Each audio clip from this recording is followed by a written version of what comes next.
Sementara itu, pemirsa, dalam rangka meningkatkan kedisiplinan warga dalam memutuskan mata rantai penyebaran virus corona, tim gabungan Satuan Polisi Pamong Praja TNI Polri menggelar razia masker di Jalan Banda Aceh, Medan, tepatnya di Desa Cotgapu, Kota Juang, Biren. Puluhan warga terjaring dalam razia ini.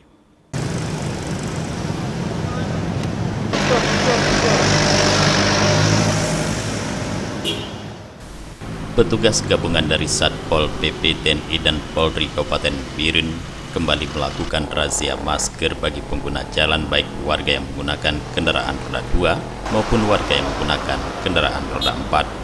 Razia tersebut dilakukan di Jalan Medan Banda Aceh atau tepatnya di depan kantor Bupati Biren, Desa Cotgapu, Kota Juang, Kabupaten Biren. Pada razia tersebut, petugas menjaring puluhan warga, baik yang menggunakan kendaraan roda 2 maupun kendaraan roda 4 yang tidak mengenakan masker seperti yang diberlakukan dalam protokol kesehatan. Para warga yang terjaring tidak menggunakan masker langsung diberikan sanksi moral dengan membaca Al-Quran dan menghafal Pancasila di lokasi razia.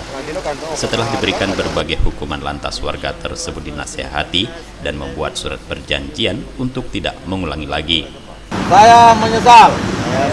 Tidak memakai masker. Tidak memakai masker. Saya menyesal. Saya menyesal. Tidak memakai masker. Tidak memakai masker. Saya menyesal. Saya menyesal. Tidak memakai masker. Tidak memakai masker. Keluar rumah. Ingat masker. Keluar rumah. Ingat masker. Keluar rumah. Ingat masker.